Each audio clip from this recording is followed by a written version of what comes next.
મહત્વના ધાર્મિક સમાચારની વાત કરીએ તો દીપાવલી પર્વ અને તે બાદના જે સારા દિવસો છે તેમાં લાડોલ શક્તિપીઠ ભક્તિ અને શ્રદ્ધાનું કેન્દ્ર બન્યું છે. ભક્તોના મોટા ઘોડાપુર અહીં ઉમટી રહ્યા છે. ઉત્તર ગુજરાતના વિજાપુર તાલુકામાં આવેલું પ્રસિદ્ધ તીર્થસ્થાન લાડોળ ધામમાં 1200 વર્ષ જૂનું મા હરિસિદ્ધિનું પવિત્ર સ્થાનક આવેલું છે.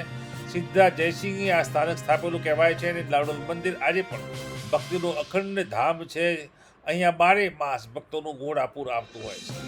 દિવાળીના પર્વ દરમિયાન લાડોલ ધામમાં રેકોર્ડ બ્રેક ભક્તોની ભીડ ઉમટી છે. દ્રશ્યો આપ જોઈ રહ્યા છો તે રીતે મા હરિસિદ્ધિના દર્શનાર્થી હજારે લોકો ભક્તો જે છે તે લાડોલ ધામે આવી રહ્યા છે અને તે રીતે કીડિયારું અહીં ઉભરાઈ રહ્યું છે.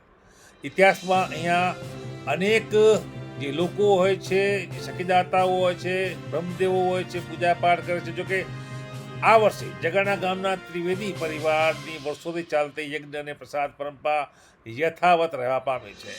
જાણીતા TV 9ના બનાસકાંઠા રિપોર્ટર અતુલભાઈ ત્રિવેદી તેમનો પરિવાર આ ખાસ કરીને જે યાત્રા હતી જગાણા ગામના ત્રિવેદી પરિવારની વર્ષોથી ચાલતી યજ્ઞની જે પરંપરા છે, પ્રસાદની પરંપરા છે, તેમાં અતુલભાઈ ત્રિવેદી TV 9 સંવાદદાતા બનાસકાંઠા તેમનો પરિવાર પણ જોડાયો.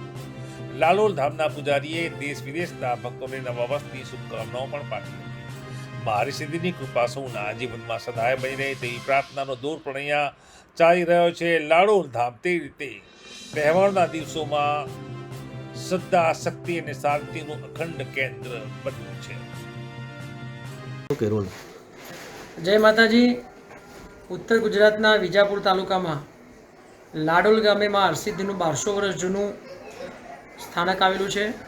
સિદ્ધરાજ જયસિંહ દ્વારા સ્થાપિત આ મંદિર આટલા વર્ષે પણ અડીખમ અહીંયા ઊભું છે. અહીંયા લગભગ બધા જ વર્ણના મા હરસિદ્ધિ કુળદેવી તરીકે પૂજાય છે. પણ ત્રિવેદી પરિવાર જે વર્ષોથી માતાજીના ત્રીજના દિવસે એટલે કે કારતક સુદ ત્રીજ એ સંપૂર્ણ પરિવાર અહીં લાડોલમાં પધારે છે.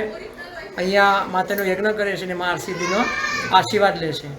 સાથે જ આ વર્ષે તો દર વર્ષ કરતાં પણ કહેવાય ને કે એક રેકોર્ડ બ્રેક અહીંયા પબ્લિક માતાજીના ત્યાં દર્શને આવી છે.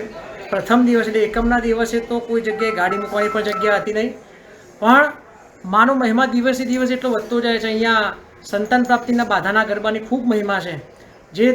જે ડૉક્ટરોએ પણ ના પાડી હોય એવા દંપતીઓને માએ અહીંયા સંતાન આપેલા છે. એવા અનેક પુરાવા છે. 19 વર્ષે માતાજીએ દીકરાઓ આપેલા છે, દીકરીઓ આપેલી છે. તો આપ સર્વેને પણ પધારો. નવા વર્ષના આપ સર્વ હર્ષિત ભક્તો, શક્તિ ઉપાસકોને હર્ષિત મંદિર વતીથી નવા વર્ષની ખૂબ ખૂબ શુભકામનાઓ. આપના શુભ મનોરથ માં હરસિદ્ધિ પરિપૂર્ણ કરે એ જ અભ્યર્થના સાથે જય હરસિદ્ધિ, જય અંબે.